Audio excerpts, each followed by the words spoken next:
Hey everyone, good morning from sunny San Francisco. I'm Mike Sinisi, executive editor from Make Magazine, and I'm here to do something very exciting.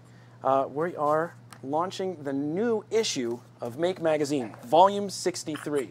This is our annual boards guide issue. It's something we've been doing for the last few years, and inside of it we look through all of the new boards, some of the venerable classics, go through the different specs, create a great list of everything, and then also, all of the typical projects and tutorials and how-tos and skill builders that you find in a normal issue of Make Magazine. Before I get going, I wanted to do some real quick thanks. I wanted to thank the team that helps put this together: Julianne, Hep, Lori, Craig, Keith, Jordan, Caleb, Roger, Matt. Also wanted to thank all the contributors, all the advertisers, and all the subscribers. This issue is now going out to subscribers right now. If you guys are subscribers, you might have this in your mailbox. If you're not, you will be able to find this on newsstands in the next couple weeks, which is always one of the great reasons to subscribe to Make Magazine. You get your hands on the issue a little bit earlier than everybody else. A couple quick reminders as well. This weekend, Maker Faire, Bay Area Maker Faire, our big flagship show, is coming up, and I strongly recommend that you try to come to it. It's always an incredible showing of makers, exhibitors, presenters, and just getting to see everybody that comes to the fair is really one of the greatest things ever. There's also a great lineup of activities throughout the week. We're calling this the Week of Making, and there are like over 60 things that are happening throughout this week all over the Bay Area. So a good time to get to the Bay Area if you are a maker or a fan of making or want to get started with making, any of the above. If you're not in the Bay Area, you can also go over to makerfair.com, and right at the top of that webpage, click the Find a Fair Near You, because we have about 200 Maker Fairs around the world, and there is a good chance that there is a Maker Faire happening at some point this year close to you. One last thing, yeah, right here. We've got makerfair.com/live. You can watch the fair if you're also not near the Bay Area. We will be doing a live stream of Maker Faire, and this is a project that we do with the support of DigiKey, good partners of ours. We always have a good time working on projects with them, from the live stream to our Make Live series to helping put together big parts of this board guide as well. One other thing that I wanted to mention before we jump in and meet some of the contributors who helped put this issue together is something that I'm really excited about, everyone here at Make's really excited about. We've got a new program that we just launched. It just launched inside the issue of this magazine, and it is Make Membership. I would like you guys to go to make.co and take a look at what we're doing here. The membership program, it helps support making. It helps helps us bring the maker community of the future to you now. And there's a bunch of different great benefits that you can access if you become a Make member, and it's a really great program. One of the things that I'm really excited about, that I've enjoyed so far as we've been putting this together, is the digital archives. But then again, also, if you guys, those of you who are thinking about becoming subscribers, there's also subscription benefits and Maker Faire benefits for you that might want to attend the fair. So definitely recommend checking out make.co and becoming a Make member. Okay, let's get started. Make Volume 63, our boards guide issue, and first person I want to bring on camera is Matt Stultz. He's our reviews editor, and he oversees, for the last couple years, he's been overseeing our boards guide creation, the collection, and really putting together the entire package of compiling all the boards, getting all the specs together, figuring out what the new hot boards are, and getting it into the issue. So, Matt, thank you again for all of your help, and thanks for being part of the live stream. I'd like you to tell us about how things have changed in the board space over the time that you've been working on this issue, and some of that is click this here. I got it. Thanks. some of this is stuff that you've been working on officially with us, but this is also a field that you've been focused on for a long, long time. So this is an area you're really experienced with. How's the board space changed? Yeah, so really my entrance into this, I have to put in, Make really stirred up my excitement about this entire topic way back in the day. I'd already been interested in microcontrollers, and I was already a programmer and everything, but reading Make and seeing the projects that were in Make really kind of stirred up my interest and got me really excited about this topic, and convinced me that this wasn't that hard. I could get my feet wet and jump in, and now I'm putting together the boards guide. So it's kind of an amazing pathway there. But over the years we've seen such a kind of rolling change, and while this year I wouldn't say like there was anything that was just kind of a total bomb drop, we're just seeing kind of this continuous evolution. I mean, definitely the things that started last year with MicroPython and CircuitPython, and then kind of progressing more and more as especially Adafruit has pushed that ecosystem forward. That is really kind of changing the game. But the kind of good old companies, Arduino is just kind of continuing on in new ways, and you're starting to see kind of a more professional level out of them, looking at boards that kind of drop into systems even better than say the old classic Uno would, which the Uno I kind of call an old classic, but it's still, in my opinion, the best board on the market. There's such a great support for it. There's such a huge community around it that it's kind of, unless you need something specific, that's the go-to board. But we're still seeing just this kind of constant progression of what do makers need and how can a new board fill that out. And, more and more specialty boards, things that are designed for very specific purposes. My good friend Kelly kind of reviewed some packages, including the Matrix Create board that allows you to make a Amazon Alexa style device. Or a Google Home kind of device, but you're building it yourself, and you get kind of all those extra GPIO outputs to control things. And this is great.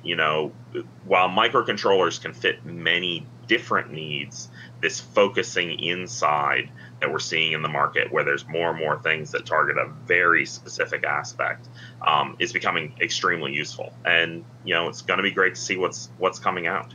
Yeah, absolutely. So I've got the AI package that Kelly worked on opened up right here, so people can take a peek at this. I don't want to show you guys too much because you get to look at this with your own eyes in person. But this is a really interesting and cool package about some of the different AI kits that are board-based that are now available to makers, including the Matrix Voice, the Matrix Create, the Google AI-Y kits. Suddenly there's a lot of stuff that you can do, and I love that cardboard aesthetic that a lot of these companies are really assigning to these maker projects. Yeah, and the AI side is definitely growing, and Kelly has been playing around with it at our Hackerspace Social State Maker Mill, building on different things, playing with the vision kit and the sound kit. And so when this kind of rolled around, I asked him if he wanted to write something on it, because we're starting to get some great ideas for some great projects as he's getting further into that. Yeah, that's fantastic. There's a lot of fun that can be had with it. It's really exciting to see where this goes. So one thing that I want to do real quick, I'm going to do this on camera. And Tyler, do we have the overhead camera turned on? Because this is something that Matt has also been a big part of putting together. This is our super duper board guide. This is what we call it this year. But this is a sheet of all of the current boards and also a bunch of the expansion boards that are out in the field. And with it, this is a pullout that you can take this out of the magazine. You can bring it with you wherever you want to go. And I'm going to actually pull this out of the magazine because it's just sticker glued in, and this is one of those oddly satisfying moments. You can see Well, and Mike, you say this is all the boards on the market, but that's such a crazy thing. This isn't even all the boards on the market. There's so many boards on the market, but this is some of the ones that we really think are really comprehensive and great boards for people getting started. Okay, yeah, that's true. Yeah, that's more accurate to put it that way, for sure. Hey, Matt, we've got a quick question from a viewer, Dennis Santiago. He wants to know, what's the most efficient board, and can I have AI on Arduino? And tell us in the quick version, because we gotta jam into the next section. All right, so efficient is kind of a tricky question because there's different forms of efficiency. But I would say, the boards running MicroPython now are really fast, and that's how they're able to run MicroPython. So there's a lot of efficiency there in the fact that you can have different bootloaders on there to either run Arduino or MicroPython, and because they're fast, they can run your Arduino code really quickly. Can you run AI on an Arduino? There is a little machine learning on these, sadly now discontinued, but you can still probably find it, the Intel 101, which has the Curie chip on it, and there is a little bit of machine learning inside of that. And so take a look at that. Great. Thanks, Matt. I appreciate it. Board guide looks great. Appreciate all your help. Okay, I'm going to jump over to Mike Winter here, and Mike has a great part of the issue where he discusses, we're staying on this AI theme here, which kind of becomes a little bit of a sub-theme in this board's guide issue. Mike is a robot builder, and he is a BattleBot alum. He's a software mastermind. He's worked for a lot of different places doing really incredible projects, but one of his passions is building robots and putting some really great intelligence inside of them. And he guides us through, in this issue of Make, the basics of building an AI robot. This is something that gives you an understanding of what you need to do to make a robot. So, Mike, first of all, how many of these artificial intelligence robots have you built yourself? I made 3 of these for my latest project, where I want to test them out in a contest. One of them is here on the screen. This is a robot. I have a picture of my hand there to tell the scale of it. I always use the board guide to choose boards. Fantastic. To operate this robot, I just, in an arena where it's competing, I just turn it on and I go over and sit down in a chair and drink coffee. Where at BattleBots, I'm used to, the intensity of BattleBots and the RC control, but so I'm very interested in making robots that are better at performing than people are. Like in a factory automation kind of situation, I think that's where the bar should be. And I've seen lots of great robots here in the Bay Area, but the companies that are making them are having a hard time getting the super performance that they should get. And I think one of the problems is we need to just get more people, more makers, doing more kinds of AI. Neural nets are very popular, intensive, but they're pretty much just pattern-based video. And I like the idea of the grade school kids, high school kids, PhDs, CEOs, all being in a contest, making up their own AI, inventing whole new forms of AI. And we just have the robots kind of battle each other and see which is the smartest, and maybe kind of revitalize how AI is taught in universities. That's great. Yeah, we had a really good conversation around this last year at Maker Faire. I bumped into you. We were watching the Megabots demonstration, and it really impressed on me some of the things you were saying about just how we need to think about AI in new ways. And so I'm really glad that we kept that conversation going, and it turned into something really great inside this issue of Make. So part of what you're doing with these robots, this is a project you're calling AI or Die. Do you want to tell everyone about that? I show off my shirt. We have 10 shirts. It means that we're smart. Yeah, the AI or Die is a contest that I'm getting input on now. I've had a couple of very limited events, and we have AI robots fighting human control robots. my daughter, who has been a robot driver for many years, is the human, and so we put these robots into like an 8 foot by 8 foot arena, and we just see which is better. Is the AI better or the human better? And we're Lisa's a tough competitor. She's very fast. The AI robots really have to step up. And this is where the board guy comes in a lot. Is like we really have to be doing like millions of operations a second. The robots have to see where the other robots are, make a plan and execute it very, very quickly. And they have to learn about like, oh, this other robot's like attacking me from the back or from the side, or it always does this in this order.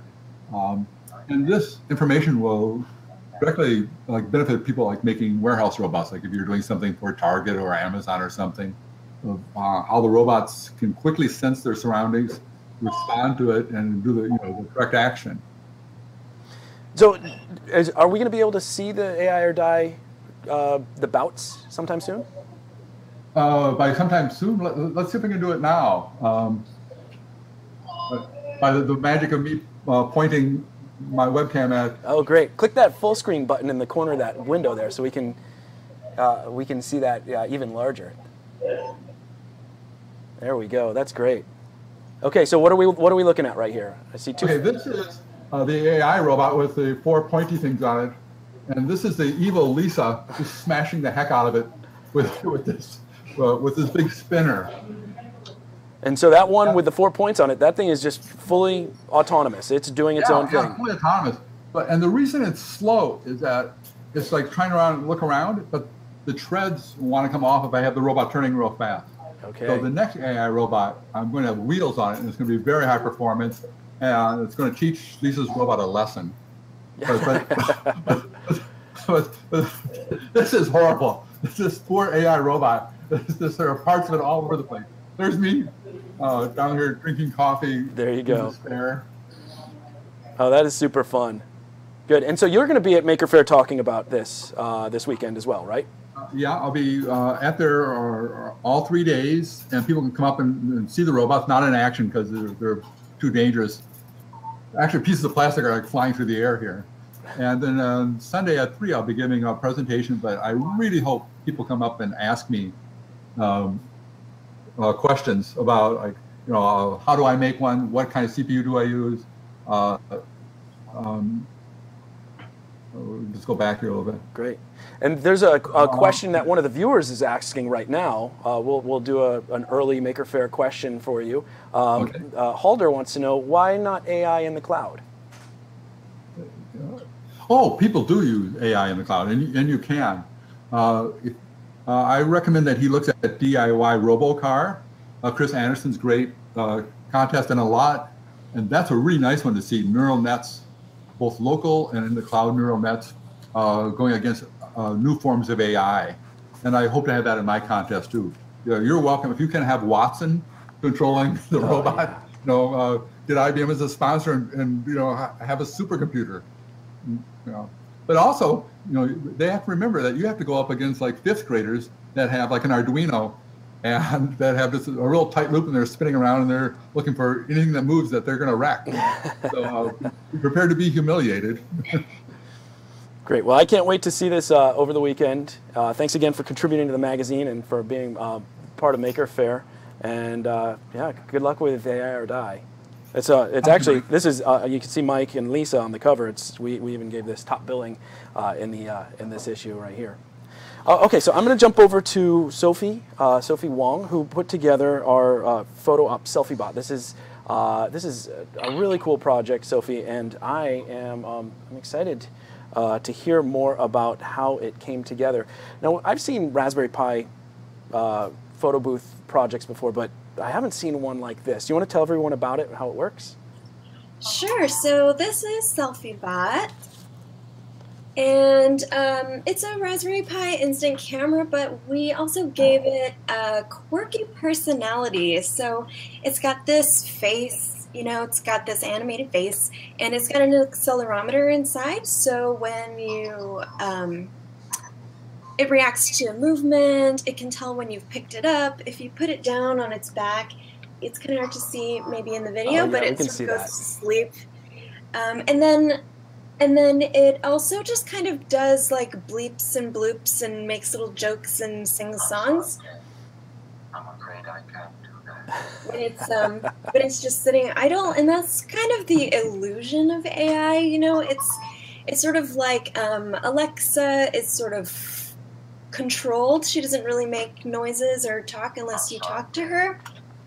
But we kind of let our bot be free range. You know, it just kind of makes noise and talks and is sort of out of your human control, which is kind of interesting. And then, and really the reason we made SelfieBot, my husband and I came up with this idea for a booth that we had at our local Mini Maker Fair last year. And our booth was about wearables. So we had all these wearable glasses and headsets, and we wanted to encourage people to put them on. And we thought a good way to do that might be to give them an interesting experience to take selfies with. So the idea was you put the glasses on, and then you take your selfie with SelfieBot, you press this button, and the camera activates, and then you can take your picture. And then SelfieBot prints your picture. Oh, look at that face. It sort of giggles.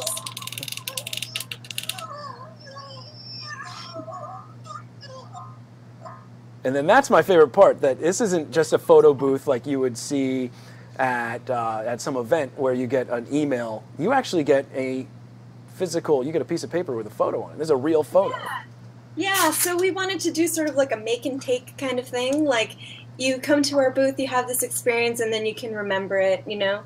And it's sort of low tech and just kind of fun and not too precious, but you get the experience and you get to interact with this bot. And what we found is this was sort of an add-on project for our booth, and it ended up becoming kind of the most interesting thing in our booth. So I think a lot of people, when you're getting ready to do Maker Faire, you might think, oh, I just want that one more thing to do in my booth. Should I do it? I kind of think, you know, you should go for it. And so this is, it's got Raspberry Pi as its main controller, the brain of the project. But there's a lot of different components inside of this, from the printer to the screen to the buttons. And so, oh, look at that, nice. There we go. So you're using the Pi Cobbler to help connect everything together. Tell everyone about the Pi Cobbler. Was it hard to use? Oh no, it was so easy to use. So the Pi Cobbler, you can actually kind of see it right there, and it's just basically a breakout board that makes accessing all the ports and all the pins and everything on the Raspberry Pi really easy to do. So I just connected that to the Raspberry Pi and broke it out to a Perma Proto board, and now especially for this form factor that's so slim, it just allowed me to get all of these components into this small package in a really efficient way.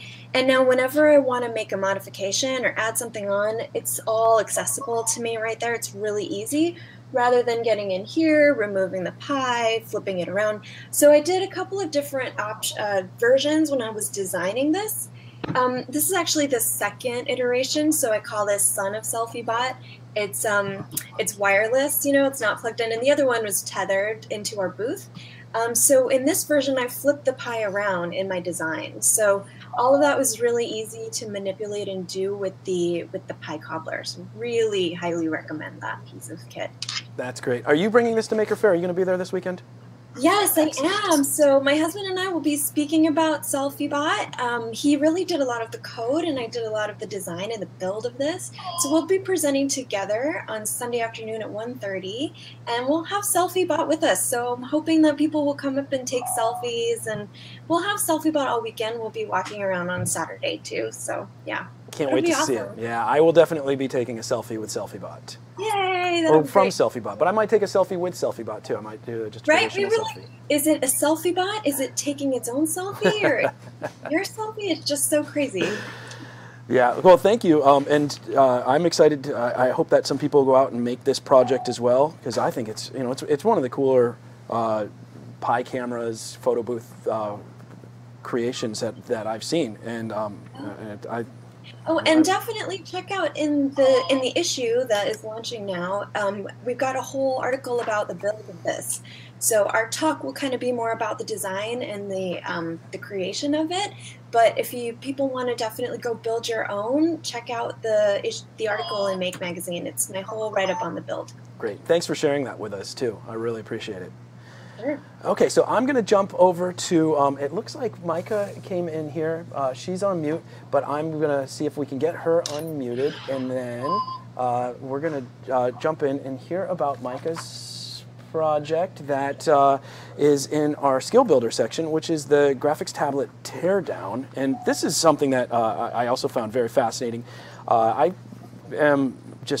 always excited about anytime something gets dismantled and we get to see what's on the inside of our technology.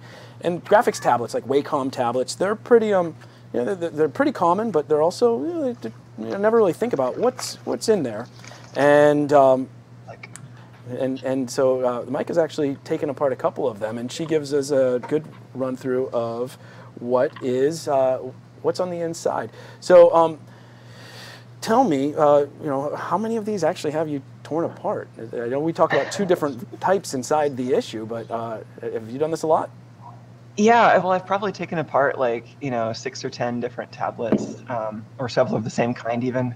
There is this one particular that Wacom makes that I took apart several of, both because it was cheap and because I was trying to get to the bottom of all the different firmware versions and variations of that particular model. And tell us, just what's the overview of the mutual inductance? That's the kind of the basis of how these they all seem to be working. But explain that to everybody. Yeah, so it's basically the same technique you would see inside of an RFID card or even inside of an old-fashioned plug-in transformer. So the idea is that you have changing electric current converted into a changing magnetic field and then back to changing electric current. So just like an old school magnetic transformer, but instead of doing that within the space of this one core of iron, you can have this air separating the transformer's primary and secondary. So if you see this in an RFID card, the reader is transmitting a little bit of energy to the card, and then the card kind of modulates the amount of energy that it uses effectively to transmit a little bit of data the other direction. And depending on the model, you'll see kind of similar techniques used in different tablets. But I think the Wacom tablets are the most interesting, partly because they're really common and partly because they do use this technique where the tablet powers the pen and then the pen responds. And the pen sends some bits of data back, but it also gets to send back a position just based on the tablet using an array of antennas to localize where the signal's coming from. And the other thing that I liked was that you mentioned in here that if you go into the used market, eBay, Craigslist, etc., you could find some of these for pretty dirt cheap. Yeah, like these, when I was buying them, I think they were $15. You can probably get them between $10 and $20 depending on where you find them. And so what are some of the interesting things that you're thinking about doing? I know there's a great photo in the article that you wrote about doing a little like a PlotterBot type setup, but using the tablet as a sort of a controller for that. But tell us about that and some of the other things that people can do. So I mean, it's really just kind of an interesting device anytime you want a two-dimensional input of some position. So you think of it as measuring the position of a pen someone's holding, which is great. But you could also put that, you could physically put that pen on a robot and then use the tablet to get two-dimensional feedback. So I thought about, well, if you have a drawing robot, there are a lot of different kinds of drawing robots people make. Like I think an old episode of, an old issue of Make introduced people to the TRS drawing robot, where it was just a couple of servos connected to the, like the iPhone headphone jack, for example. Right. And I was intrigued by this idea that you could have fairly lo-fi actuators as long as you knew where the bot was on the paper. So I actually just put vibration motors in a few different orientations on a pen. And this was actually harder than it sounds, like getting it to move in 3 different directions with the vibration motors. But if you can get it to move in different directions, then you can use the tablet to figure out where the pen is and get an idea over time of how all those motions work, and then actually build up an image that you have control over. And that image that that you show here, it's got a really unique and cool aesthetic to it. I like that. I mean, it'd be cool to see some other bigger pieces of art as well. Kind of like the TRS Drawbot had had kind of a similar, unique style to its output. Yeah, it's I kind of like that approach where you make the system that seems like it couldn't possibly work, but almost does, and then you get this interesting aesthetic watching it try. Yeah, that's great. So you're a reverse engineer. You take things apart on camera a lot. What are some of the other teardowns that you're excited about? Oh man, I mean, so I've been taking apart so many things. The one that I'm currently excited about is maybe because I'm currently like working on some video related to it. I took apart this eye tracking camera a while ago, and that one is kind of interesting because there are actually a couple different models, one of which does the tracking on the PC and one of which does the tracking internally. And so I think it makes a nice set of examinations for how you would go about building a particular kind of like peripheral device given a couple of different sets of constraints. I really like what you can learn from teardowns. Yeah, I think there's a lot that can be gleaned from ripping things apart. And sometimes they don't go back together the right way, but that's not the point. Yeah, I mean, you try to get them back together if that matters. I mean, when I'm tearing stuff down, it's usually helpful to have a couple of them so that you can have one as like I'm just going to take it completely apart, and then one to keep together so that you can like test stuff on like a pristine model. Yeah. And so are you at Maker Faire this weekend? No, I'm not going to make Maker Faire, unfortunately. Okay. But people can find you, Scanlime's your channel, so people can find your videos. YouTube or Twitter, or go to scanlime.org, you'll find my stuff. Excellent, great. Well, thanks for the great tutorial, the skill builder, and looking forward to seeing more stuff getting ripped apart. Yeah, Keep nice it going. to meet you. Thank you. Good. Okay, I'm going to jump over to Angela. Now, Angela, unfortunately, was having some camera issues, but Angela Sheehan has put together really beautiful set of light-up shoes, and we've got the how-to and the issue. So I'm going to just flip through the pages here and let everyone take a peek at them. So, Angela, these shoes, they work. They're heels with LEDs that are connected wirelessly to a bracelet that also has LEDs on them, and then that bracelet's connected to an app on your phone, so you can control the colors. And even you're starting to get into some animations and movement. This is gorgeous. I think it's great. How did this come about? What was the impetus for building this project? So this one came about because I was going to a party and I needed something to wear. So I had been thinking about connected costuming for quite some time. I do a lot of wearables, a lot of interactive wearables. And I hadn't really got into wireless connectivity yet. So I was sort of exploring some ideas, and connecting to your phone is a really powerful one because you can offer that interactivity to other people that you might interact with. And so I was exploring the Adafruit app, the Bluetooth Connect app, and it sets up a lot of tools for you so you don't have to do a lot of your own development on it. And I took that as a starting point for these shoes, but it only connects to one module at a time. So with a pair of shoes, you really want both shoes to light up. So I took that and kind of add this extra layer of the bracelet is like a broadcaster that connects to my phone. And then it broadcasts through these RFN69 radios to anything that's listening on the channel. So in this case, it was 2 pairs of shoes. Actually, I have a couple other costumes that I set to the same channel, and so I can do like a whole room full of things that are just listening on that channel, which is kind of fun. I discovered that at a gallery setting where I forgot to reset the channels, and so everything was reacting to my bracelet, which was kind of a fun discovery at the time. Yeah. And what was really fun about this build was the challenge of the small spaces that I was having to work with. I used the arch of the heel to hide the hardware in it. And that was kind of an interesting design constraint. And I did a lot of shopping beforehand to find the perfect pair of shoes that would accommodate the hardware that I wanted. I actually took the hardware with me to the store, kind of poked around. People gave me some funny looks while I was doing it, but I did find the ideal heel height and the ideal heel shape so that it can be replicated for other people who are reading the tutorial. It's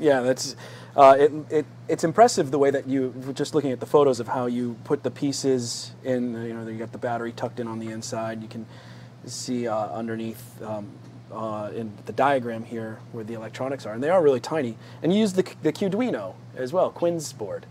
Yes, I love the Qduino. I've been using it a lot in wearables projects, even though it's not optimized for wearables specifically, because there's a lot of nice features on it. One of them is this built-in on-off switch. and then the built-in battery charger, and it just minimizes the amount of wiring you have to do. And for wearables, every time you do another solder joint, there's another potential for failure as you're wearing it and as it's getting some wear and tear from daily use. So that was a really nice solution because I only had to connect the LED panel and the radio up, and that was the entire circuit for the shoe part. And it's funny to think that an on-off switch would be such a novel thing on a board. It seems like that's why doesn't everything have on-off switches? So you'll be presenting at Maker Faire this weekend. You'll be showing these off. What day is that at?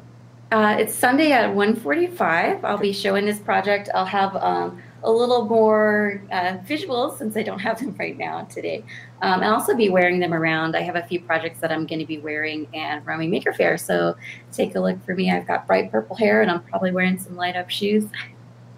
And I love this first photo here of with the time lapse long exposure shot with the the streaking of the lights there. That's such a cool shot in the bracelet. That was a fun one to set up too because I had somebody with the app controlling the shoes while I was trying to walk, and I only had a few steps, so we had to be real quick about getting those color changes to get the long exposure. So that was an interesting shoot. Yeah, it turned out great. Really cool. Well, thanks for showing everyone how to make these. I'm trying to figure out what type of shoes I could fit these into that would fit me. I might just go with the same heels. And I'll see you on Sunday. That's awesome. Yeah. Great. Okay, one more person that we are going to jump over to here, and I'm going to swing back to my camera, and that is Tyler Weingarner, who makes our video lead and also one of our makers, and he has a very cool project in this issue of Make. It's something that is frequently on my mind and probably a lot of people's minds. Every time you go to the ATM or the gas station and you get nervous about if someone is stealing your card info,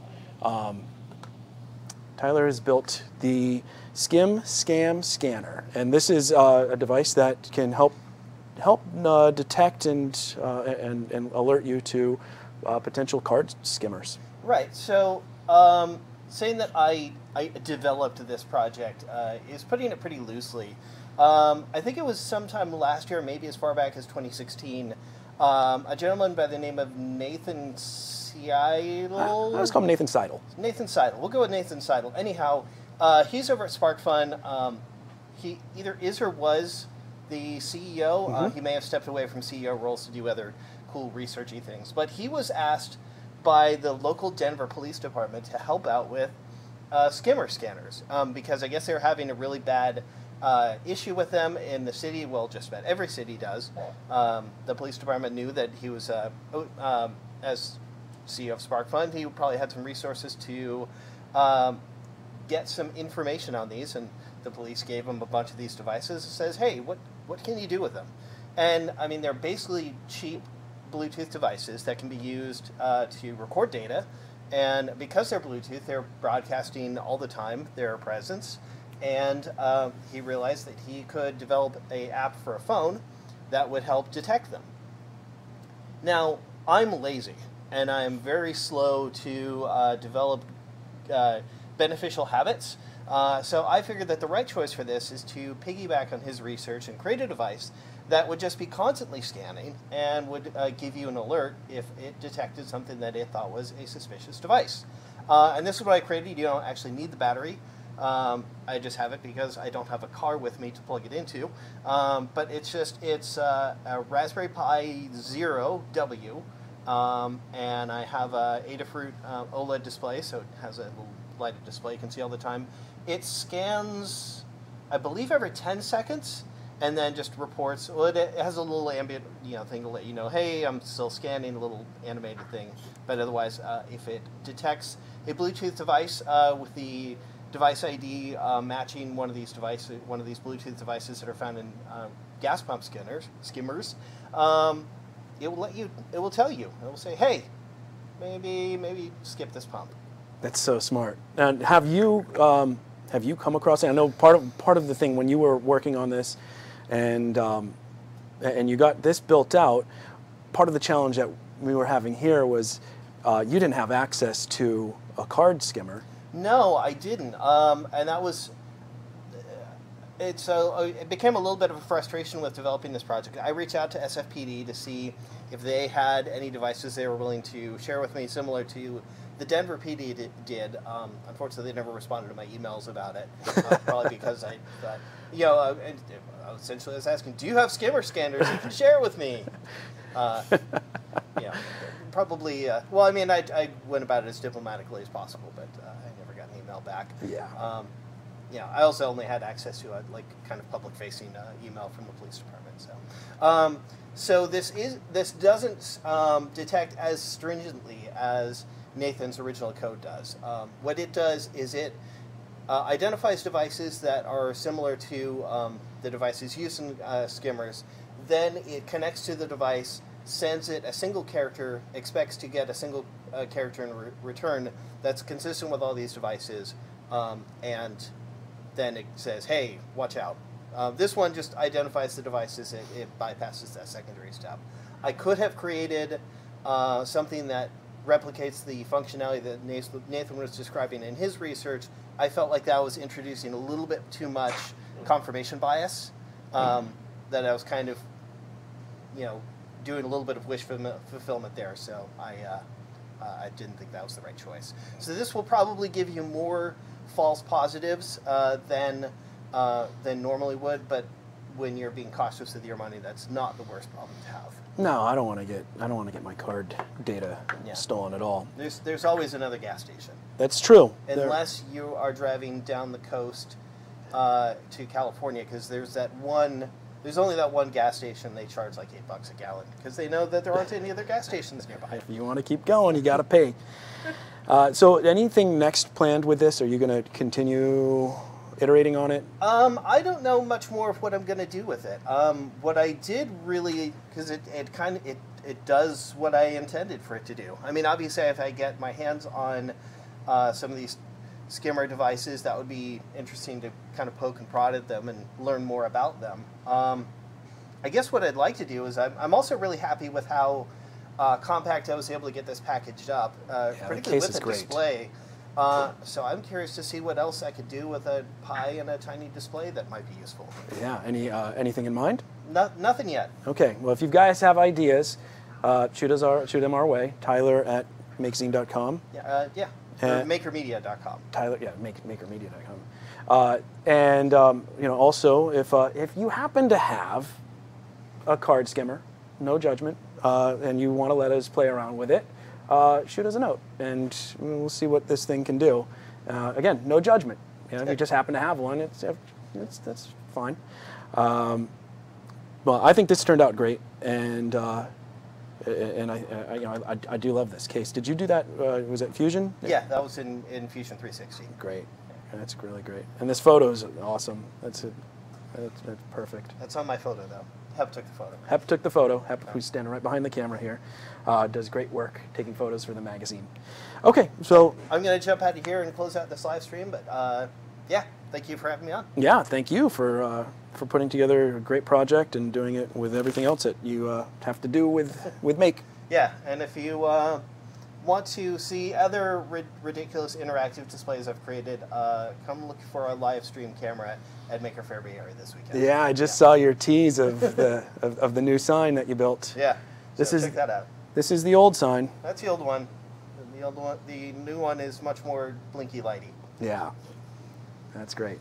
Okay, so that is a little taste of Make Volume 63. Again, if you're a subscriber, you might be flipping through this alongside us and hearing the backstories of all these articles, but there's a lot more in this issue. And I hope that you love it. I hope that you love all the issues of Make. If you ever have any comments or ideas or questions, feel free to email them our way. You can email me directly, mike@makermedia.com. And I'm going to give you guys some homework real quick. First is, if you're not a subscriber, subscribe. And if you want to even do that in the best way possible, subscribe by going to make.co and becoming a Make member. There's 2 different tiers where you get subscription discount that's included with it. So that's a great way to help support making and get all the content that comes out throughout the year in Make Magazine. I also want you guys to go to makerfair.com and either try to make it out to Bay Area Maker Faire or find a fair that's somewhere in your community and go and check that out. If not as a maker and an exhibitor, which is always super fun, and you got to try it if you haven't, just as an attendee. And last thing, real quick, we've got some great new kits at makershed.com. That's our e-commerce site. We've got how to build a robot kit and how to use a breadboard kit, and these are phenomenal. They're brand new, and they've been selling really, really well. So we're pleased with the reception that they're getting. Put a lot of work into them, and it's showing. Okay, so that is Make Volume 63. Always super fun putting it together. This is an issue that I get excited about every year with the boards guide in it, and I can't wait to hear what you think about it. Thanks for watching. See you soon.